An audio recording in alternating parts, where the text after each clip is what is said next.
अंजलि चल होली खेलते हैं, देख मैं तेरे लिए गुजिया लेकर आया हूँ। पहले हम ये खाएंगे और उसके बाद हम होली खेलेंगे। ठीक है भाई, भाई मुझे भांग भी चाहिए। बहन भांग नहीं ठंडाई, भांग में तो नशा होता है, मुझे बाबा ने बताया। ठीक है मैं तुझे ठंडाई भी ला दूंगा, लेकिन पहले तू ये गुजिया खा ले।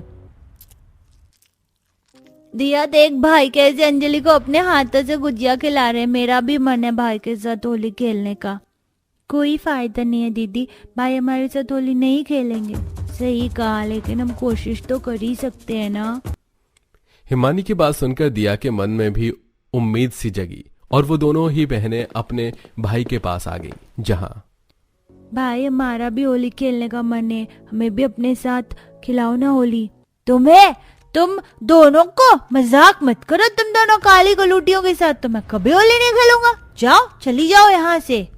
सूरज ने अपनी बहनों का दिल तोड़कर उन्हें भगा दिया। सूरज, हिमानी, दिया और अंजलि चारों भाई बहन थे, लेकिन इनमें हिमानी और दिया का रंग काला था, जबकि सूरज और अंजलि दोनों गोरे चिट्टे थे। हिमानी और अंजलि के काला होने की वजह से सूरज उन्हें नापसंद करता था और वो बस अपनी छोटी बहन को ही वैल्यू देता था। आज होली के दिन भी सूरज ने बस अंजलि के साथ ही होली खेली। ऐसे ही सिलसिला जारी रहा और अब चारों भाई बहन जवान हो चुके थे। आज भी होली का ही दिन था। अरे ये क्या अंजलि, तू अभी तक ऐसे ही बैठी हुई है? चल जल्दी से तैयार हो। क्यों भैया? अरे बाबा हो भी जा। तुझे पता है हमारे घर से थोड़ी दूर होली का मेला लग रहा है। पता है वहाँ बहुत अच्छे अच्छे झूले हैं, साथ ही खाने पीने की भी बहुत अच्छी व्यवस्था है। तू चल, मैं तुझे होली का मेला दिखा कर लाता हूँ। नहीं भैया, आज बस मेरा कुछ भी करने का मन नहीं है। अरे खड़ी हो जल्दी से। ऐसे कैसे तू होली पर कुछ नहीं करेगी? जल्दी से तैयार होकर आ, मैं इंतजार कर रहा हूँ। सूरज ने जबरदस्ती अंजलि को घुमाने के लिए राजी किया। अंजलि उसकी बात सुनकर तैयार होने को चली गई कि तभी सूरज की माँ संध्या उससे बोली, सूरज बेटा क्या हुआ, कहीं जा रहा है क्या? हाँ माँ, अंजलि को होली का मेला घुमाने लेकर जा रहा हूँ, आप भी चलो, बहुत मजा आएगा। नहीं बेटा, मेरा मन नहीं है, तुम लोग जाओ। वैसे भी आज होली है तो मेहमानदारी भी लगी रहेगी, मैं घर में ही सही हूँ। अरे बेटा सूरज, अगर जा ही रहा है तो हिमानी और दिया को भी ले जा, वो भी तो तेरी बहनें ही है ना बेटा। माँ बस यहीं ठहर जाओ, अगर तुम्हें साथ चलना हो तो चलो, लेकिन मुझे उन्हें साथ लेकर जाने को तो मत बोलो। उन काली कलूटियों को मेले में ले जाकर मुझे अपनी बेइज्जती थोड़ी करवानी है। बेटा इसमें बेइज्जती जैसा क्या है? हिमानी और दिया भी तो दोनों तेरी बहनें ही हैं, और हर भाई को अपनी बहनों के लिए हमेशा खड़े रहना चाहिए, अपनी बहनों से प्यार से पेश आना चाहिए, क्योंकि बेटा बहनें हमेशा तो भाइयों के साथ नहीं रहती है ना। माँ देखो, आप मुझे कितना ही समझाओ या कुछ भी करो, लेकिन मैंने बोल दिया तो बस बोल दिया। मैं उन दोनों को कहीं लेकर नहीं जाऊंगा, और अगर आपने ज्यादा जोर दिया ना तो मैं खुद भी कहीं नहीं जाऊंगा। सूरज ऐसे बोलता हुआ सोफे पर ही बैठ गया, जिसके बाद संध्या को उसके पास से जाना पड़ा। कुछ देर बाद ही अंजलि तैयार होकर आ गई, जिसके बाद दोनों भाई बहन मेले में चले गए। वाह भाई, कितना अच्छा मेला लग रहा है। भाई मुझे ये वाले झूले में झुलाओ ना। झूले में झूलना है? ठीक है, चल हम दोनों झूलते हैं। सूरज ने अंजलि की पसंद की राइड के 2 टिकट खरीदे, जिसके बाद वो दोनों ही झूले में बैठ गए। एक तरफ दोनों भाई बहन मजे कर रहे थे, तो वहीं दूसरी तरफ माँ, भैया हमसे इतनी नफरत क्यों करते हैं? हमने अपना ये रंग जानबूझकर तो नहीं चुना था ना, तो फिर इतनी नफरत क्यों? पता नहीं बेटा, लेकिन तुम इस बात की ज्यादा चिंता मत करना, क्योंकि तुम्हारा भाई तुमसे चाहे कितनी ही नफरत करता हो, माँ तुम्हारी हमेशा तुम्हें प्यार ही करेगी। आओ साथ में बैठकर खाएंगे। संध्या ने अपनी दिल टूटी हुई बेटियों को थाम लिया। एक तरफ अंजलि सूरज के साथ मजे कर रही थी, तो वहीं दूसरी तरफ दोनों काली बहनों ने अपनी माँ के साथ होली मनाई। ऐसे ही कुछ दिन और बीते और अब चारों ही बहन भाइयों की शादी हो चुकी थी। सूरज के घर उसकी पत्नी सौम्या आ गई थी, वहीं दूसरी तरफ उसकी तीनों बहनें घर से विदा हो गई थी। अंजलि की शादी अमीर परिवार में हुई और हिमानी और दिया की बस नॉर्मल मिडिल क्लास घर में शादी हो गई। हिमानी दीदी, वो मैं कह रही थी कि मुझे होली के लिए घर का कुछ सामान लाना था, अभी मेरे साथ चलोगी क्या? सौम्या, वो मैं तो अभी अभी होली की शॉपिंग करके ही घर लौट रही हूँ, लेकिन चलो ठीक है मैं चलूंगी। शुक्रिया दीदी, मैंने पहले अंजलि से बात की थी लेकिन उन्होंने मना कर दिया, तो फिर मुझे आपसे पूछना पड़ा। अंजलि का तो बहुत मुश्किल है तुम्हारे साथ कहीं भी जाना। आगे से अगर कभी भी तुम्हें कहीं जाना हो ना सौम्या, तो अंजलि को छोड़कर हम दोनों से ही पूछना। ठीक है दीदी, तो आज शाम को 5 बजे आप मेरे साथ चलना। सौम्या ने ऐसे बोलकर फोन काट दिया। फिर से होली आने वाली थी, जिसकी तैयारियों में सौम्या लगी हुई थी। शाम के वक्त वो हिमानी के साथ ही बाजार गई, जहां से वो काफी शॉपिंग करके लौटी। ऐसे ही ये बाकी के कुछ दिन भी और गुजर गए और होली का दिन आ गया। अपनी भाभी के साथ मिलकर होली की सारी तैयारी काली बहनों ने ही करवाई थी और आज भी वो दोनों सुबह से ही अपने मायके आई हुई थी। भाभी, मैंने बाहर से सफाई कर दी है, आप जाओ और रंग वगैरह सजा दो। वो तो ठीक है ननद जी, लेकिन मैं सोच रही थी कि होली के चने और गुजिया वगैरह बना लेती। अब काफी वक्त हो गया है ना। भाभी, रसोई का सारा काम हिमानी दीदी देख रही हैं और वो बहुत स्वादिष्ट गुजिया और चने बनाती हैं, इसीलिए उसकी टेंशन आप मत लो। आप मेरे साथ ही आओ, हम दोनों मिलकर होली का माहौल बनाएंगे। दिया की बात सुनकर सौम्या भी बाहर आ गई और वो दोनों मिलकर टेबल पर रंग वगैरह सजाने लगी। अभी वो ऐसा कर ही रही थी कि तभी पीछे से सूरज आ गया और अरे सौम्या, अंजलि कहाँ है? अंजलि नहीं आई अभी तक? सूरज जी, मैंने अंजलि से आने के लिए बोला था, लेकिन उसने मना कर दिया। मना कर दिया? हाँ सूरज जी, वो अंजलि ने बोला कि इस बार वो होली अपने ससुराल में ही मनाएगी। ऐसा बोला उसने? मैं अभी उसे फोन करता हूँ, देखना भाई के बोलने पर वो एकदम से आ जाएगी। सूरज ने अंजलि को फोन मिलाया। वहीं अंजलि, नहीं भैया, मेरा जरा भी आने का मन नहीं है। मेरे ससुराल में इतने अच्छे से होली मनाई जा रही है, मैं तो यहीं होली मनाऊंगी। तू अपने भाई की भी नहीं सुनेगी? चल मैं तेरे घर आ रहा हूं और तुझे लेकर ही जाऊंगा। सूरज नहीं माना और वो अंजलि को लेने चला गया। काफी मिन्नतों के बाद अंजलि अपने मायके आई, जहां आते ही वो सोफे पर लेट गई। अरे अंजलि, तू आ गई। गुजिया खाएगी तेरी मनपसंद? मेरे सर में दर्द है, आप जरा चुप रहेंगी? अंजलि, लो पानी पियो। कितना खारा पानी लग रहा है। सूरज भैया, मुझे तो अब पता चला कि मेरे घर का पानी कितना ज्यादा बेकार है। ससुराल का पानी पीने के बाद पता चला कि हमारा पानी कितना खारा है।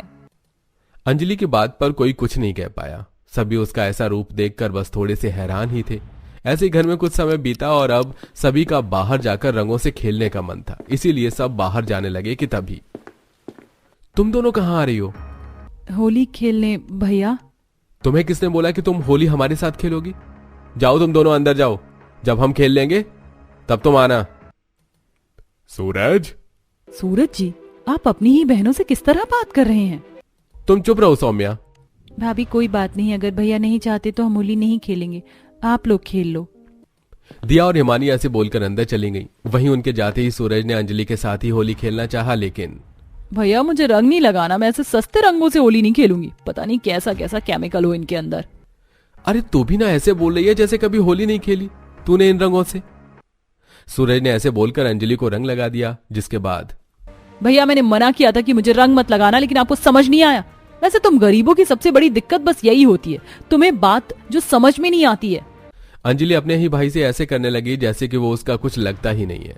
अंजलि गुस्से में भड़कने लगी, जिसकी आवाज सुनकर अंदर से हिमानी और दिया निकल आई और अपने भाई से अंजलि को बदतमीजी करता देखकर वो बोली, अंजलि, तेरी हिम्मत भी कैसे हुई भैया से इस तरह बात करने की? अरे भाई तो तेरी कितनी परवाह करते हैं, हर बात में तेरी उन्हें चिंता रहती है और तू ऐसे बोल रही है। दोनों बहनों ने खूब अंजलि को डांटा, जिससे कि सूरज की आंखें खुली। तुम लोगों ने मुझे यहाँ लड़ने के लिए ही बुलाया था, मैं जा रही हूँ। अंजलि ने ऐसे बोलकर अपने मायके अपने ससुराल वालों को बुला लिया, जो आकर उसे ले गए। वहीं अंजलि के जाने के बाद सूरज ने अपनी दोनों काली बहनों से माफी मांग ली और फिर काली बहनों ने पहली बार अपने भाई के साथ होली मनाई। आस्था बहू, अपने शुभ कदमों से इस कलश को गिराकर गृह प्रवेश करो। सास शांति के कहने पर दुल्हन के जोड़े में दहलीज पर खड़ी काली आस्था दिल में हसरत लिए अपनी तीनों गोरी जेठानी कनिका, लावण्या, तारा की तरफ देखती है, जो कि घमंड में उसे घूर रही थी। माँ जी, मेरी दिली इच्छा है कि जेठानी जी मेरा स्वागत करवाएं। वैसे भी देवरानी का स्वागत तो जेठानी करवाती है। ये सुनते ही कनिका भड़कते हुए बोलती है, क्या कहा तुमने? मेरी काली देवरानी, हम तुम्हारा स्वागत करें? कुछ ज्यादा ही दूर के ख्वाब नहीं देख लिए तुमने? कनिका बहू, अगर तुम अपनी देवरानी का गृह प्रवेश करवा दोगी तो क्या फर्क पड़ जाएगा? तभी दूसरी बहू तारा बीच में टांग अड़ाते हुए बोलती है, सासू माँ, दिस इज टू मच।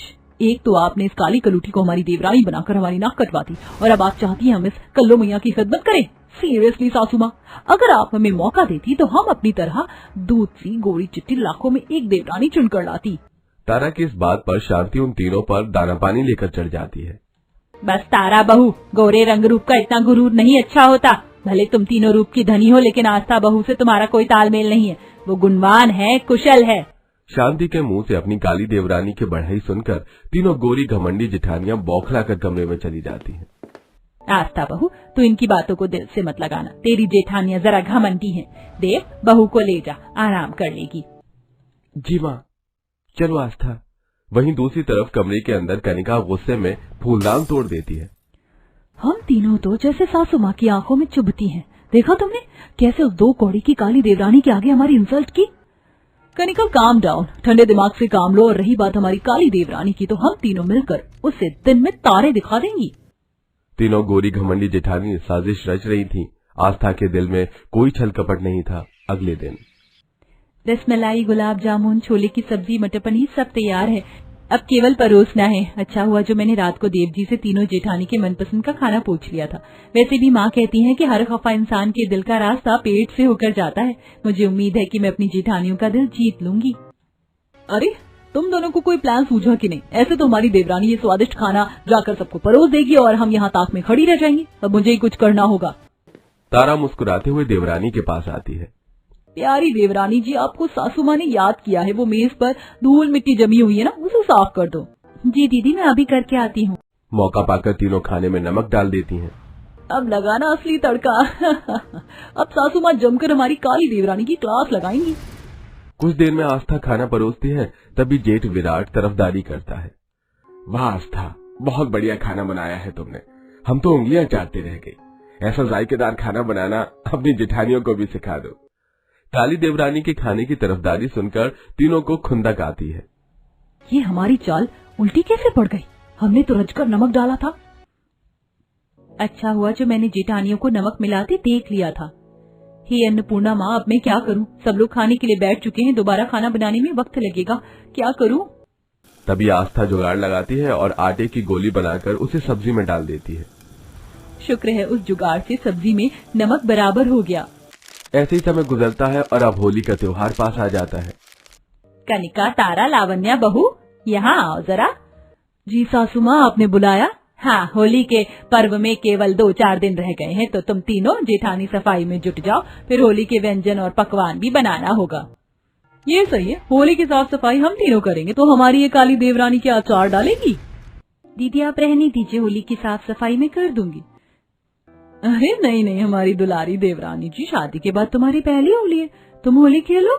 आस्था बहू, ये लो तिजोरी की चाबी और पैसे निकाल लेना, अपने मनपसंद से खरीदारी कर लेना। इस कल्लो देवरानी के मन में तो लड्डू फूट रहे होंगे, मगर हम भी देखते हैं काली देवरानी होली कैसे खेलती हैं। तीनों चंट जेठानी सफाई की आड़ में तिजोरी की चाबी चुराकर तिजोरी से पैसे गायब कर देती हैं।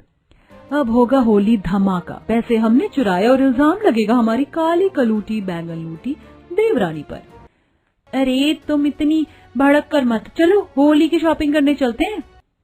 तीनों अपनी काली भोली देवरानी पर होली की साफ सफाई थोप कर खुद महंगे से मॉल में जाकर खूब पैसे उड़ाती हैं और शॉपिंग करती हैं। वैसे मॉल में होली की सजावट बढ़िया थी, चीजों पर अच्छा खासा डिस्काउंट भी मिल गया। तीनों के हाथों में शॉपिंग बैग्स देखकर शांति सारा माजरा समझ जाती है। बहू, मेरी तिजोरी से 50,000 रुपए गायब हैं। माँ जी, आप हम पर दाना पानी लेकर क्यों चढ़ रही हैं? हम अच्छे खासे अमीर घर से हैं, हम तो अपने पैसों से खरीदारी करने गए थे। तुम लोगों ने अगर पैसे नहीं लिए तो क्या दिन दहाड़े घर में चोर घुस गए होंगे? ये तो आप अपनी लाडली बहू से पूछिए जिसे तिजोरी की चाबी दी थी। तीनों बड़ी सफाई से झूठ बोलकर चली जाती हैं। कुछ देर में शांति की बहन गंगावती का फोन आता है। शांति, अरे अब तो घर संभालने वाली बहू आ गई है, मैं चारों धाम जा रही हूँ स्नान के लिए, तुझे चलना है? शांति हाँ बोल देती है और होली से पहले चारों धाम की यात्रा के लिए चली जाती है। अब तीनों गोरी घमंडी जिठानियों को काली देवरानी पर दमन चलाने का मौका मिल जाता है। सुन कर लो, कल होली है तो हमारे लिए बढ़िया बढ़िया व्यंजन और पकवान बनाना है। पापड़ पकौड़े, गुजिया, मालपुआ सब बनाना है। जी अच्छा कनिका दीदी। इसी तरह होली वाला दिन आ जाता है। तीनों गोरी घमंडी जेठानी सुबह से ही होली खेलना चालू कर देती हैं। वहीं बेचारी काली देवरानी अकेले पकवान बनाती है। उफ, इतनी तरह के पकवान बनाकर कमर टेढ़ी हो गई, अभी गुजिया तलना भी बाकी है। तभी उसकी तीनों जेठानी उसके पीछे से पटाखे जलाकर छोड़ देती है। आस्था सहम कर रोने लगती है। जेठानी जी बचाइए, मुझे डर लग रहा है। देखो देखो, हमारी काली देवरानी कैसे पॉपकॉर्न की तरह उछल रही है, मुझे तो बड़ा मजा आ रहा है।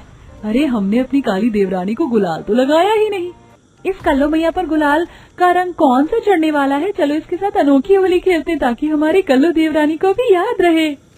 तीनों से जबरदस्ती उठाकर गोबर और कीचड़ से भरे टब में ले जाकर डाल देती हैं। हैप्पी होली हमारी काली देवरानी।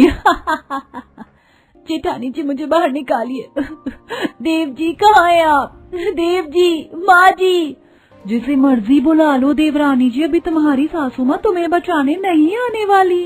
तभी वहाँ शांति आ जाती है। तीनों गोरी जेठानियों का कच्चा चिट्ठा खुल जाता है। हे राम जी, ये सब क्या चल रहा है यहाँ पर? आस्था बहू तू ठीक तो है? सासू माँ आप यहाँ, आप तो 4 धाम गई थी ना? हाँ गई थी, लेकिन होली के भीड़ भाड़ के चलते टिकट नहीं बनी, इसीलिए मेरा दिल बार बार बेचैन हो रहा था। बहुओं, मुझे इतना तो पता था कि तुम्हारे दिल में आस्था के लिए खटास भरी थी, मगर तुम तीनों अपनी नफरत में इस कदर अंधी हो जाओगी मैंने सोचा नहीं था। बस अब तुम तीनों ने सारी सीमाएं लांघ दी, निकल जाओ इस घर से। ये सुनते ही तीनों का घमंड टूटकर चूर चूर हो जाता है। तभी आस्था कहती है, माँ जी मैं ठीक हूँ और मैं आपसे हाथ जोड़कर विनती करती हूँ, जेठानी जी को माफ कर दीजिए। मैं नहीं चाहती कि इनके चलते इनके पिताजी को दुख पहुँचे। पर जेठानी जी एक बात याद रखिए, काले लोगों के सीने में भी दिल होता है, पत्थर नहीं होता। शायद मैंने आज तक आप लोगों का दिल जीतने का जो भी जतन किया वो व्यर्थ था। ऐसे बोलते हुए काली देवरानी फूट फूट कर रोने लगती है, जिसे देखकर तीनों जेठानी लज्जा से भर जाती हैं और माफी मांगती हैं। देवरानी जी, हम तीनों माफी के काबिल तो नहीं, लेकिन हमें एक मौका दे दो सारे बैर मिटाकर एक नई शुरुआत करने की। आस्था रोते हुए तीनों के गले लग जाती है। ये लीजिए जेठानी जी, मैंने सारी गुजिया गढ़ दी है, बस इसे तलना है और मालपुआ का मिश्रण भी तैयार है। अरे बस मेरी प्यारी देवरानी, अब ये बाकी के पकवान मैं छान दूंगी, तुम जाकर होली खेलो। तभी पीछे से लावण्य, तारा, दोनों जेठानियां गुलाल से भरी थाल लेके आती हैं और आस्था को गुलाल लगाती हैं। मेरी प्यारी देवरानी को होली की बधाई हो। हैप्पी होली आस्था। हैप्पी होली दीदी। भगवान करे इस होली के रंगों की तरह हमारी प्यारी देवरानी की जिंदगी हमेशा खुशियों के रंगों से भरी रहे। चलो होली खेलते हैं। अंत में आस्था अपनी तीनों जेठानी के साथ खुशी खुशी होली खेलती है और सब मीठे मीठे पकवान, गुजिया, मालपुए खाकर रंगों भरी होली का त्योहार मनाते हैं। तो दोस्तों, कैसी लगी आपको हमारी ये कहानी? हमें कमेंट में जरूर बताइएगा।